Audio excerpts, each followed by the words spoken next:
And welcome, ladies and gentlemen, once again. And our apologies for that disruptor.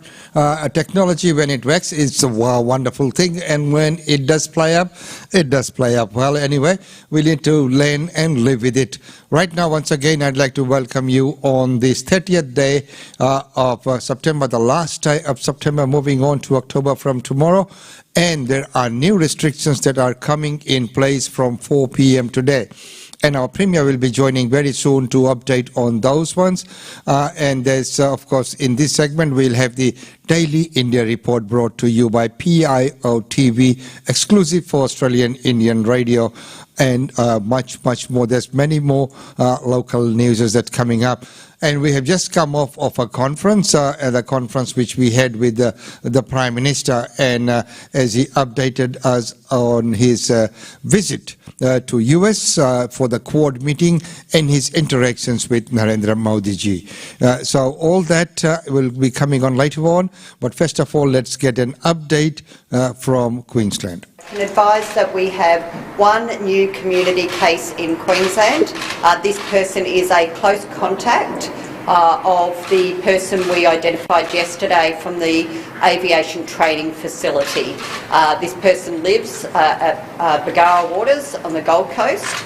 We also have one additional case that will not be recorded in Queensland numbers as they were tested positive in New South Wales, but is a truck driver who has travelled on to the Gold Coast area, lives in Queensland, and has been in the Gold Coast area from the 25th to the 27th of September. So that means we have 18 active cases currently. We did 11,208 tests yesterday, so we're seeing those testing numbers come up, but we want to see even more. Good morning to all of our Facebook Live followers as well. So today we have 6 new cases, and we are not too concerned at this stage, but we'll go through it and Dr. Young will give further.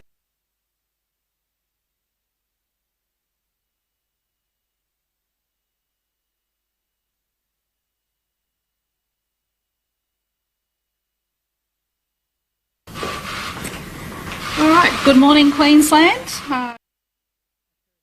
We still seem to have a problem with that stream at this moment. We will try and bring that stream back to you in a minute. Right now, let's go to ICT. 22 new cases overnight, 12 of them linked, 10 still under investigation. 7 of the 22 in quarantine during their entire infectious period. At least 7 infectious in the community, the balance still under investigation. From a hospital front, we have 10 currently hospitalised and 3 in intensive care, all requiring ventilation. On the testing front, 3,710 tests yesterday, so a very high number. We thank everyone for coming forward to get tested. It continues to give us good surveillance on where the virus is in our community. And the news on that is it circulates amongst the unvaccinated very strongly. If you have any symptoms, it is essential that you get tested as soon as possible. If you delay getting tested, every day has a big impact, not just on the number of other people that you can be infecting at that time, but also every day you delay being tested has a big impact on how you as a patient can be treated, especially if you're not vaccinated. The longer you wait to get tested and diagnosed, the less available treatments there are for you. There are some COVID-19 treatments that need to be administered within 5 days of an individual experiencing symptoms in order for them to be fully effective. Therefore, getting tested as soon as you experience symptoms ensures the treatment team has more options for your care. Yes, makes sense that, you get tested as soon as you can, and that report coming from Canberra, where our Prime Minister is in quarantine, so self-quarantine there in Canberra, and he was very happy to join with us. Well, let's try this report from our Premier once more. Young will give further details, and it's going to depend on what Queenslanders do, so I'll come to that in a moment. So we've got 6 new community cases. 4 are linked to the aviation cluster, which is good news. One is a man in his 30s from the Brisbane area. One is a close contact of the case announced yesterday. One is a pilot who was flown into Townsville. Now, this person was fully vaccinated, but I'll come to Townsville in a moment. And a household contact of a previous case, which is a daughter. We also have a person in Camp Hill who had recent travel into New South Wales, close contact of a New South Wales case, and Dr Young will go through that issue. And the final one is detected in hotel quarantine. It was a returning Queensland resident who was coming back from Melbourne but was infectious on the flight. So that, shows very clearly that you can still acquire this virus in other states and bring it back into Queensland. So we have 22 active cases. This is good news, we've had 14,216 tests in the past 24 hours, so well done Queensland, but we want to see a lot more testing over the next 24 to 48 hours. In terms of vaccines, we had 22,225 vaccines administered by Queensland Health yesterday, and that now means we have 65.15% at least one dose and 46.17% people who are fully vaccinated. Okay, so what does this mean? So there's a couple of things. We've got a couple of key measures we're going to be looking at, and of course we're going to be asking Queenslanders to step up and do some other things. So first of all, key is testing. So we need people who have any symptoms whatsoever. We want to make sure that this is not seeding into the community. So if you have any symptoms whatsoever, come and get tested. That's why the next 24 to 48 hours is going to be very critical to see if there is any seeding. The next key, of course, if you're not vaccinated, go and get vaccinated. That is absolutely crucial. Also too, masks. Can I just stress to everyone, I need Queenslanders, especially in the southeast, to be wearing their masks. The best way not to get this virus is to be vaccinated. Second is to be wearing your mask. And thirdly is using your check-in app. So I'm asking people, and Queenslanders have done a great job, and they've done this before, and I know they'll step up to the challenge and do it again. So what does this mean? This now means that from 4 p.m. we're going to introduce some further restrictions. So this will apply for the next 2 weeks, and this is going back to our stage 2 measures. So from our roadmap, you can all look at the roadmap. We'll get that up on out to people. We'll be going from stage 3 down to stage 2 for the following areas. So this needs to be very clear to people as well. These new restrictions commencing from 4 p.m. today for 2 weeks will apply to Brisbane, Gold Coast, Moreton Bay, Logan and Townsville and Palm Island, because we had that pilot that flew into Townsville. That means that the number of people allowed into your home will be 30, including visitors, residents and children. Weddings and funerals will go back to 100, 20 people dancing at weddings. Restaurants and cafes, the 2 weeks will return to the 1 person per 4 square metres. I think everyone realises that we've got to put these restrictions in place if we are to avoid a lockdown at this stage. Okay, so I want everyone please to take this very seriously and to please do the right thing. And I'm quite sure that we will be able to get through this like we did previously if we all do the right thing. So good news in that those 4 of those 6 cases were linked to that cluster. But of course, testing is absolutely crucial. So any symptoms out in the community, anyone in your family has any symptoms whatsoever, just wait till someone turns off their phone. Thank you, that's right. If anyone has any symptoms in your family whatsoever, it is absolutely crucial to go and get tested. Okay, so I will hand over to Dr Young to go into a bit more detail about those cases. And I know that everyone will do the right thing. Thanks. Thank you very much, Premier. So yes, we have 6 new cases to announce today, 4 of them linked to our aviation cluster. And it looks like we think the event where all these people were exposed and got affected happened on the 20th of September. We've still got to do a bit more work to clarify that, but we believe that's when it occurred. So that we think people started being infectious in the community from the 21st. So now we have people who live in Townsville, Hamilton, Biggerah Waters at the Gold Coast, North Lakes and Eaton's Hill, who've been amongst those 8 people. 7 of them are currently in Queensland, 1 of them's currently in New South Wales. And as a result of those people being out infectious in the community from the 21st, we have multiple exposure venues across Brisbane, Moreton Bay, Gold Coast and Townsville. So it's very important if people have been in any of those LGAs since the 21st to please go online and check for all those exposure venues. There are quite a number of them. Then those are 4 cases, they're all clearly linked, and we haven't had general community spread from them. So all of those cases have been people who were either at that meeting or had close links to someone who was or a household contact. So that is very good news.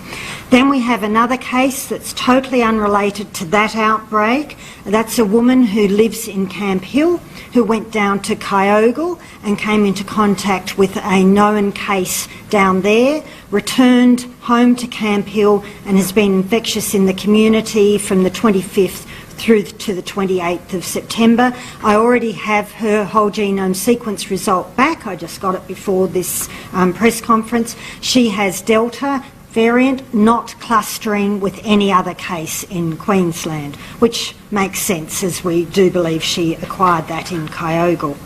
Then we have another case who flew up on flight VA333 from Melbourne to Brisbane on the 27th of September, went into hotel quarantine. They're a Queensland resident who was returning home to Queensland.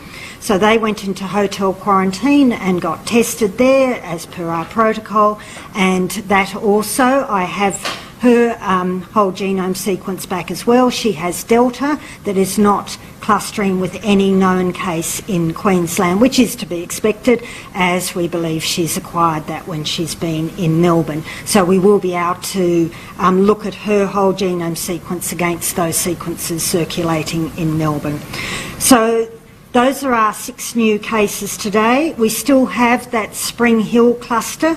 No further cases though, due to that truck driver who came up from Sydney and had been infectious in the community. And we also have that cluster in Gavin due to that truck driver who lives in Gavin but is currently now back in New South Wales. He regularly moves goods from the Gold Coast down to Sydney and back again. So he's currently in New South Wales.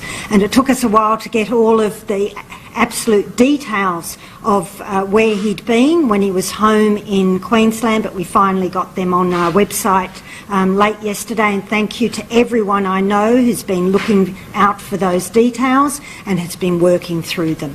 Thank you for that. So although we haven't seen any community cases expand out from any of these known clusters, there are so many of them now, which is a concern. So I think it's important that we do put some restrictions back in place, as I advised the Premier this morning. So thank you. I know they're annoying for people, but people are so good at following them.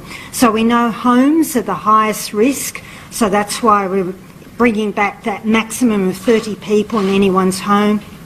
And we know gatherings like weddings and funerals, so that's why there's that limit of 100 there.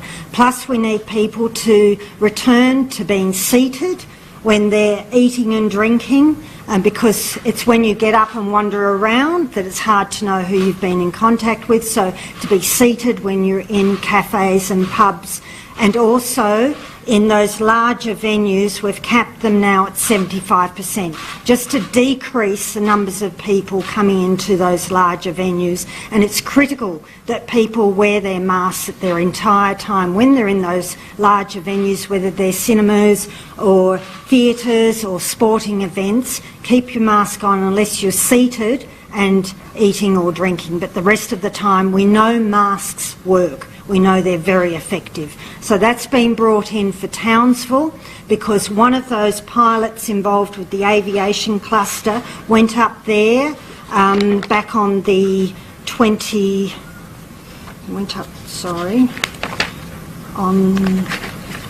just have to check that date, but he's 21st, thank you, Premier. So he went up there on the 21st and has been infectious up there since then. So we need Townsville to come under these restrictions. So he's been staying in one of the hotels in the centre of Townsville, but has been out and about. So that's why it's so important to include Townsville. They'll be under the same restrictions as those 4 LGAs in Brisbane. So Moreton Bay, Brisbane, Logan and Gold Coast. Thank you.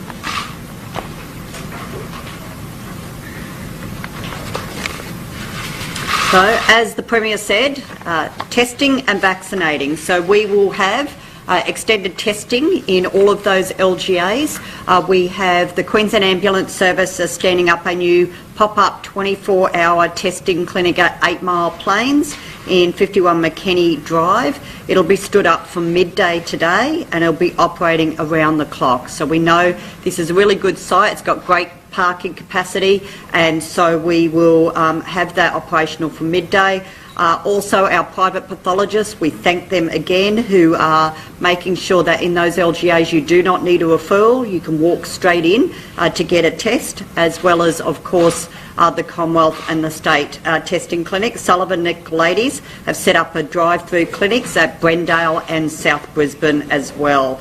So again, I repeat, private pathology providers in the relevant LGAs, Brisbane City Council, Moreton Bay Regional Council, Logan, Gold Coast and Townsville, you do not require a referral.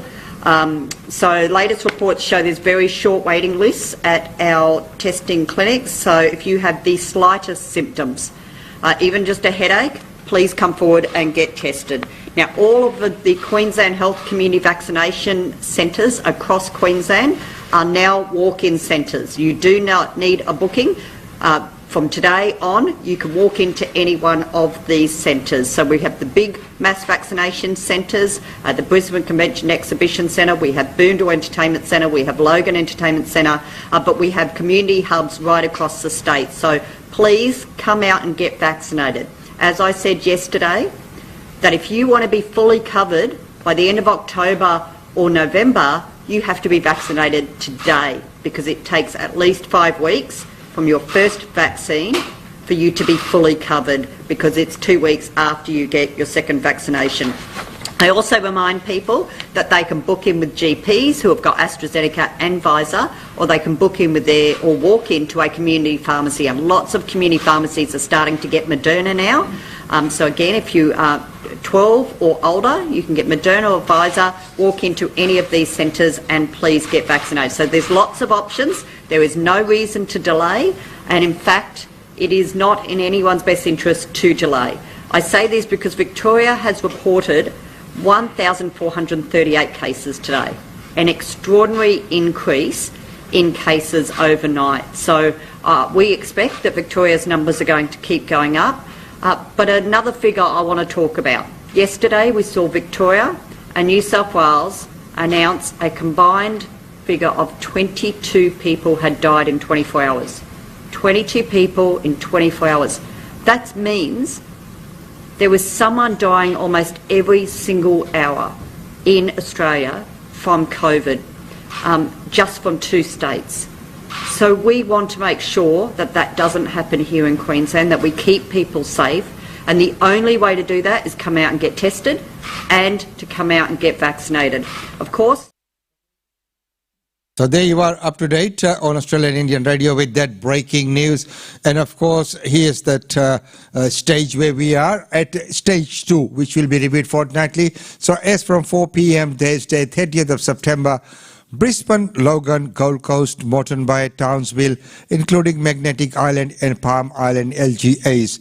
Movements and gatherings up to 30 people in homes, including those who live there, and public places. Weddings up to 100 people, maximum 20 people can dance. Others miss out on the dance. Funerals up to 100 people.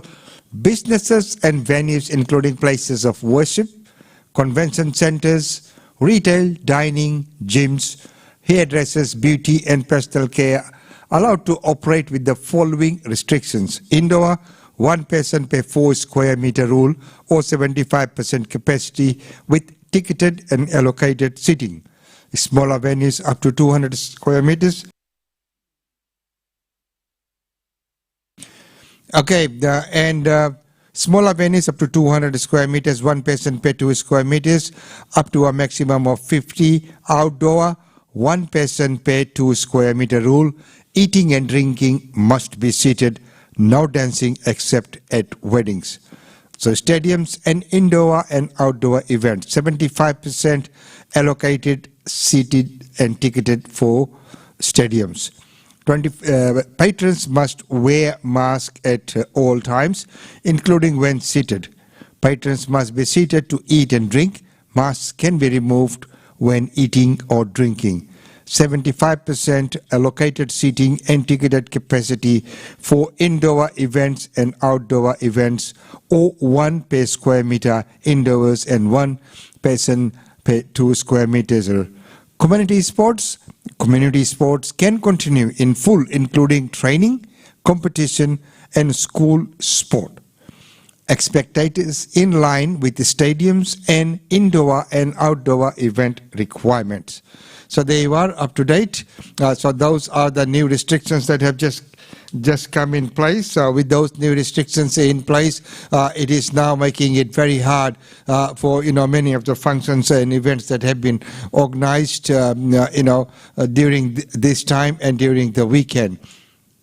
But right now, ladies and gentlemen, it's time to go to our daily India report, and with that, we'll welcome Ankita. Welcome to the Daily India Report that brings you glimpses of the changing India and the growing engagement of the Indian diaspora with India. Congress continues to battle troubles in Punjab. Placating Navjot Singh Sidhu didn't work as he has now quit as Punjab Congress chief. Sidhu's rival, who got removed as Chief Minister Captain Amrinder Singh, called Sidhu an unstable man. It was high drama again in India's Punjab state as Navjot Singh Sidhu resigned from the Congress party's top post. This then triggered a series of resignations of ministers and Congress office bearers in the state. His resignation prompted former Chief Minister Captain Amrinder Singh to say, "I told you so."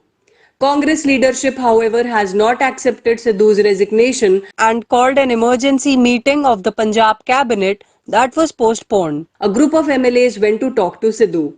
Sidhu is upset about having limited say in the decisions about the state cabinet expansion 2 days ago and Sukhjinder Singh Randhawa being made the deputy chief minister.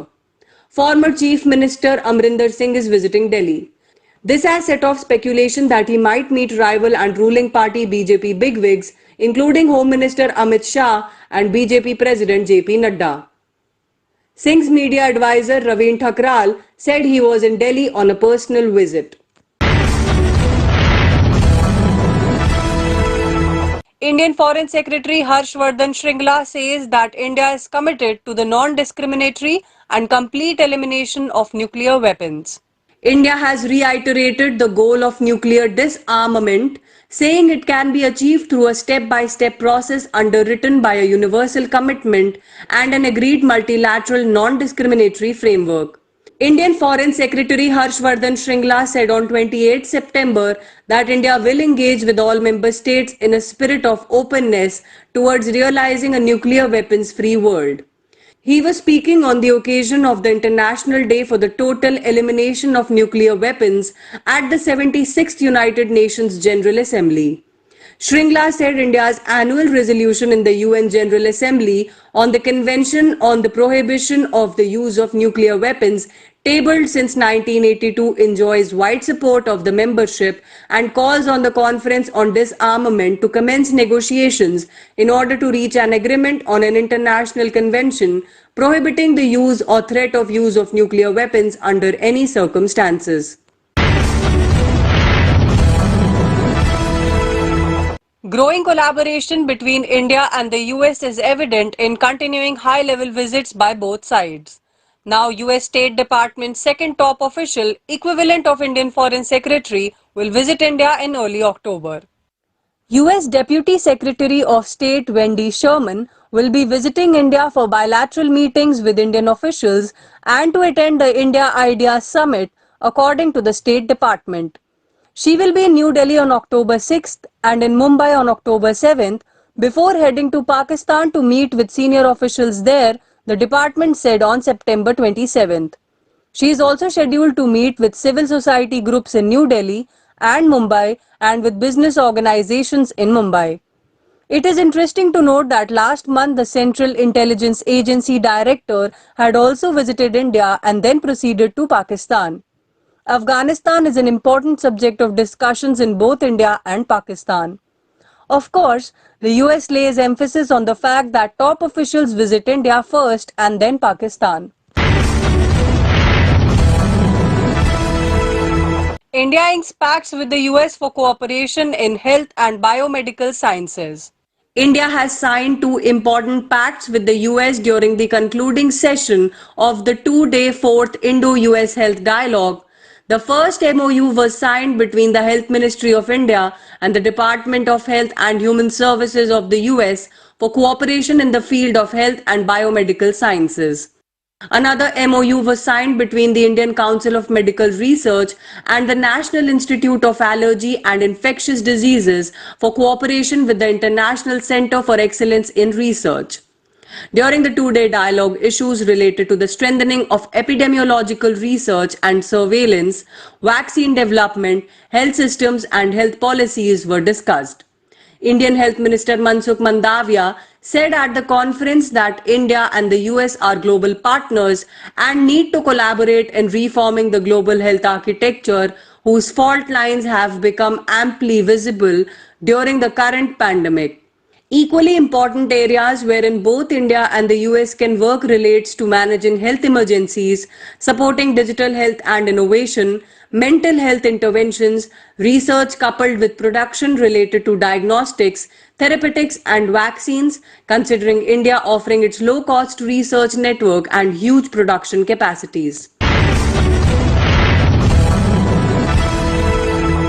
In big news signaling continued reforms by Prime Minister Narendra Modi, the Indian government has identified about 3,500 acres of land and other non-core assets of central public sector enterprises that will be sold to raise money. Reports say the National Land Monetization Corporation is being created by the Government of India to accelerate the process to sell land and non-core assets of dozens of government companies, including BEML, SEI, MTNL and others. NLMC will function under the Department of Public Enterprises. It will be 100% government-owned company with an initial authorized share capital of 5,000 crore rupees or about $700 million US. The subscribed share capital will be 150 crore rupees or about $20 million US. The company will be governed by a board consisting of secretaries from the respective ministries, representatives from the real estate sector and investment bankers. The NMLC will be headed by a chief executive officer who will manage its day-to-day operations. This proposal is expected to get the Indian Cabinet's approval soon.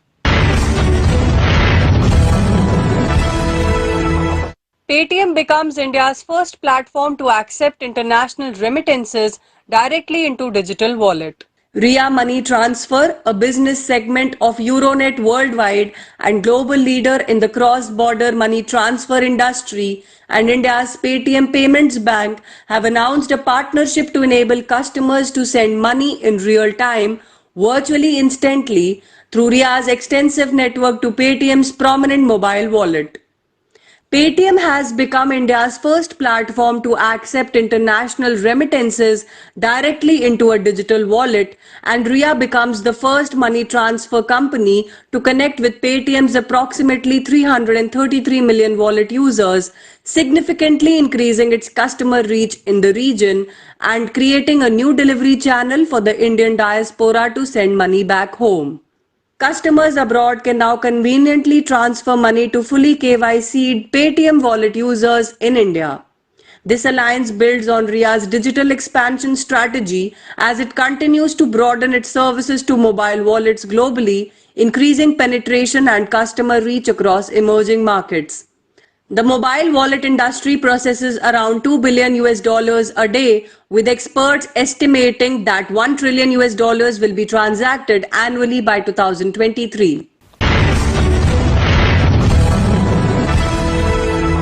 2021 Indian Premier League cricket's 42nd match saw defending champions Mumbai Indians return to form with a 6-wicket win over Punjab Kings. IPL defending champions Mumbai Indians tasted victory for the first time in 4 games as Kieron Pollard's and Hardik Pandya's power hitting defeated Punjab Kings by 6 wickets with an over to spare in match 42 of IPL 2021 in Abu Dhabi. PBKS might have to suffer heavy consequences for the defeat as they have just 8 points with 3 games left, shrinking their path to the top 4 or playoff stages. MI, on the other hand, have got the ideal win as they go 5th in the table with 10 points and are separate from 4th placed Kolkata Knight Riders by the virtue of a slower run rate. Bollywood upcoming film Sardar Udham Singh has a new teaser out. The film releases on October 16th.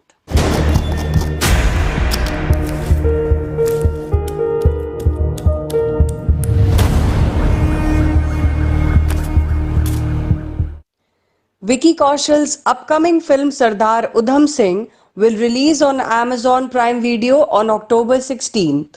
Producers are keeping the audience hooked with small glimpses from the film. Kaushal dropped the new teaser and penned a note saying that it's an incredible honor to step into the shoes of Sardar Udham Singh.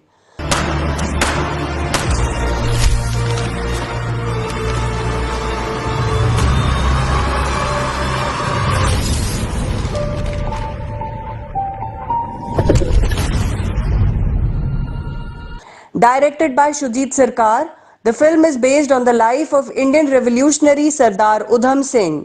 The teaser opens with Sardar Udham Singh piecing together a document. The focus shifts to a stack of passports, each reflecting a different name: Uday Singh, Frank Brazil, Sher Singh and Udham Singh. The camera then zooms into a picture of Vicky Kaushal in the role of Sardar Udham Singh. The teaser sets the tone for an intriguing and engrossing tale of a patriot with a mission to avenge India's most gruesome tragedy.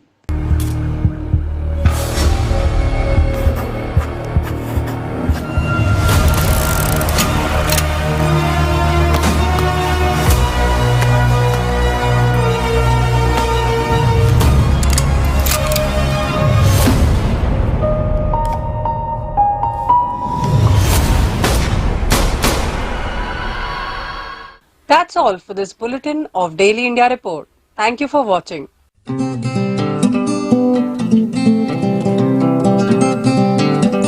And ladies and gentlemen, that's about all we have in that report from India.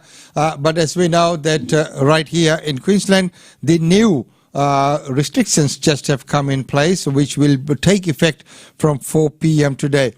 Please check our website for regular updates on the situation, as we keep monitoring that. We know that this will have an impact on a lot of functions and events being organized for the weekend, including Gandhi Jayanti. So we will keep you up to date, and Victoria has recorded a large number of cases as well. So let's take a look at that report. Let's head to Victoria now. Reporter Dana Morse joins us from Melbourne. Good afternoon, Dana. Take us through today's figures. Good afternoon, Ros. Well, we've got 950 cases reported today in Victoria, and that's a record for the state. We've also had 7 deaths. They include 4 women in their 80s, 70s and 50s from Hume, a man in his 80s from Hume, and 2 women in their 90s and 80s from Whittlesea. Now, just before I get into a further breakdown of those case numbers, we have had some breaking news quite recently. The CFMEU has released a statement saying that their headquarters has been declared a Tier 1 exposure site, and they're saying so far 4 cases have been linked to their headquarters. Now, I'm yet to confirm what dates and times the CFMEU headquarters has been declared a Tier 1 exposure site, and this of course is coming from the CFMEU themselves, not from the Department of Health yet. However, we understand that all the people who have been working in those headquarters are now having to isolate for 14 days. This comes, of course, 10 days after we saw extremely violent scenes of a mass protest outside of the CFMEU on the 19th of September. So we'll look to bring you more on that as we find out. But back to today's case numbers, we have 45% of today's cases are in the north of Melbourne, 23% are in the west. There's continued growth in the southeast. We've seen 110 cases there, and in the inner east there are around 21 cases. There's also the developing situation in the Latrobe Valley. Now that area was sent into a lockdown, a 7-day lockdown as of last night, after it was found out that an illegal gathering was held over the weekend. We've since found out that around 22 cases have been linked to that gathering so far, and up to 19 households were involved. The Health Minister, Martin Foley, invited the media to draw their own conclusions when it comes to why people were gathered at this house on Saturday night, making a remark that the grand final was also on that evening. And investigations are continuing into how many people were there and what was the reason that they illegally gathered. But the Deputy Chief Health Officer, Ben Cowie, said today, despite this, he's confident that these outbreaks can be brought under control, that's starting to move up in the regions. We've so far got 225 active cases across regional Victoria, but he says that it can be crushed and it has been done before. With respect to vaccination, we know from both modelling and from the experience in New South Wales that our case numbers will continue to climb. But it is absolutely within our power to slow the spread and to prevent thousands of cases and hundreds of people from becoming seriously ill and some people losing their lives. Vaccinations remain our best weapon to fight back against this deadly virus. And as well as this, we've also found out that 99.7% of positive cases in Victoria are finding out that they are positive within 24 hours. So we have seen our pathology system is working quite well here.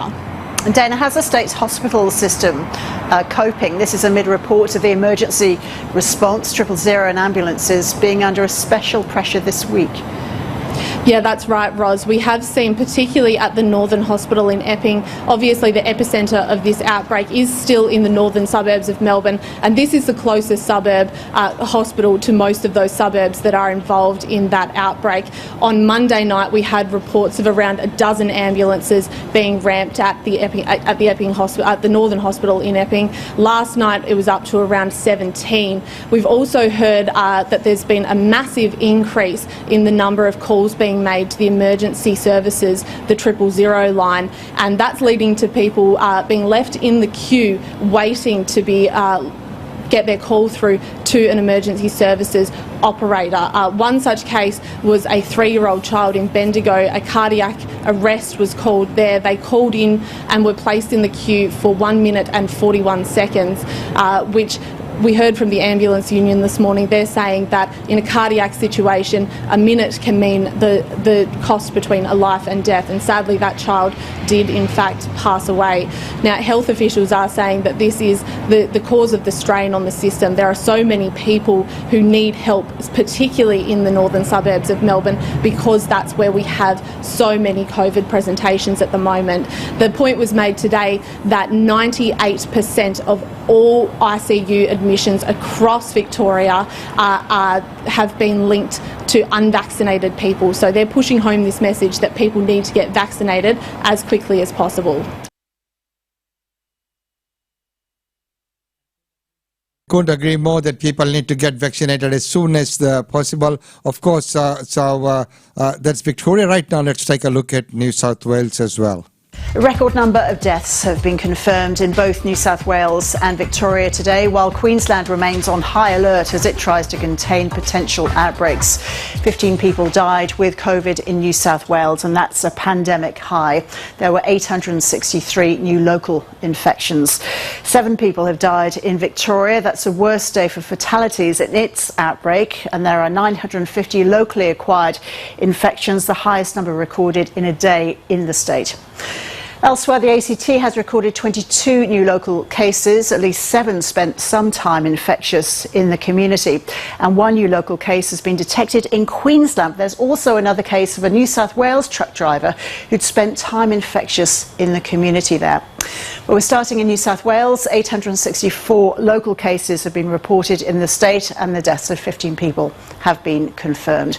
Reporter Alison Zhao joins us now from Sydney. Hi, Alison. So sadly, 15 deaths announced today, the highest number of the whole pandemic, isn't it?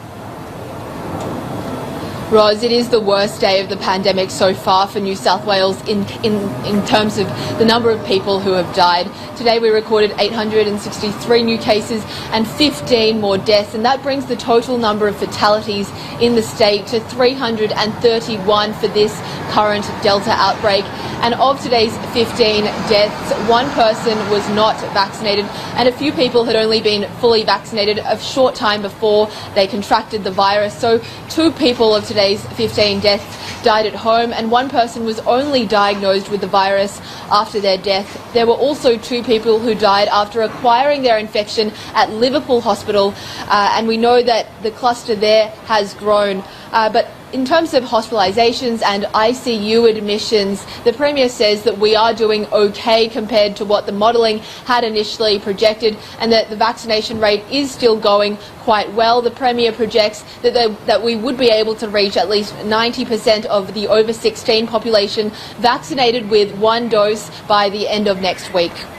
Alison, the state's regions are on alert. Where are the areas of concern?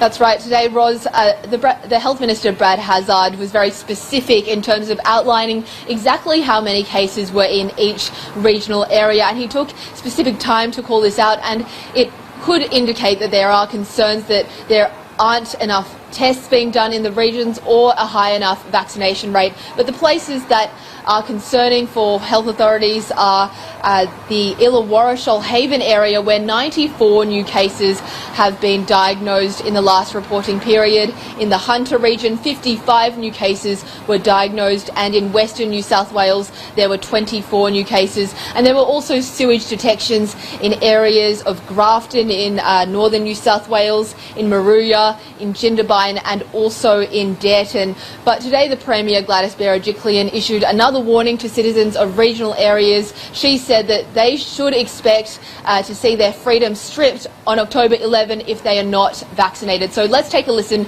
to what she had to say earlier. Just a warning to everybody in the regions, please make sure you get yourself vaccinated if you haven't already, because you could very well go backwards from the 11th of October. We've been very clear about this point, and I just stress to everybody there is still time to get in your first shot and then your second shot, because ultimately we don't want to see seeding anywhere, including in the regions. So Alison, October the 11th is the day when many restrictions will ease in New South Wales. Has there been any more news on that? Absolutely, Roz. Today the government announced that restrictions would be eased for aged care facilities, so every resident will be allowed to have 2 visitors every day as long as everybody participating is fully vaccinated, and that will come to great relief for families who've been separated for months from their relatives and from their friends, and will of course help people's mental health during this time. But there are still questions remaining that the Premier Gladys Berejiklian has addressed in terms of how the public health order will be enforced for businesses, and also for what will happen to business continuity if there is an outbreak at a particular premises or shop. And she says that the government is still working on all these issues. So that is kind of the blanket answer, I guess, for that. And she's saying that they're still working with health officials and getting advice on what exactly the best settings are going to be. But in terms of fines for businesses, yesterday Brad Hazzard said that businesses wouldn't be penalised for allowing unvaccinated people into their premises, but today Gladys Berejiklian said that these penalties would be faced by both businesses and individuals. And also the Chief Health Officer, Dr. Kerry Chant, spoke about what businesses can do to protect themselves, and the fact that the onus was on the individual to prevent outbreaks, and also to figure out what exactly their own personal responsibility was going to be. So let's take a listen to what Dr. Chant had to say earlier. To some extent, the onus will be around a little bit more about personal responsibility. You need to protect yourself with getting vaccinated. In a world where COVID is endemic, you need to take into account that you could be exposed, and you need to assess your own personal risk profile. The government says it's also working on what kind of financial support could be available to businesses after the reopening date of October 11. And also it says that it is considering the issue of schools. Of course, kids are supposed to be going back to schools on October 25, but there is that question of whether some parents may need to send their children in earlier if they're going back to work on October 11. So the government says it is still working on that issue as well. So, ladies and gentlemen, that's about all we have time for you in this segment today. And as we know, today also marked the 50th episode of Tanvi Goyal's the travel update. So congratulations on reaching that milestone. Well done. And of course, not forgetting that from 4 p.m. today, the new rules that come in, the stage 2 the rules come into force, the restrictions. So make sure that you observe them. And of course, if you are organizing any functions or events, you need to be very, very careful that those rules are adhered to, because otherwise there could be a problem, because authorities will be policing the moment. And of course, tomorrow we'll bring to you a report of Prime Minister's interaction with the multicultural media this morning. We were fortunate to be part of that discussion directly with the Minister, and of course Prime Minister, and of course Minister Alex Hawke also joined into the conversation of that, which this comes on the back of that visit of Prime Minister to America for the Quad meeting, which took place between the Quad countries, which are America, India, Australia and Japan. So until tomorrow, it's goodbye from me. We'll keep you updated. If there are any further important updates, we will come back on live. But for now, until tomorrow, it's goodbye from me. But don't forget that from 4 p.m. today, the new restriction, the new rules come in force. Until tomorrow, it's goodbye from me.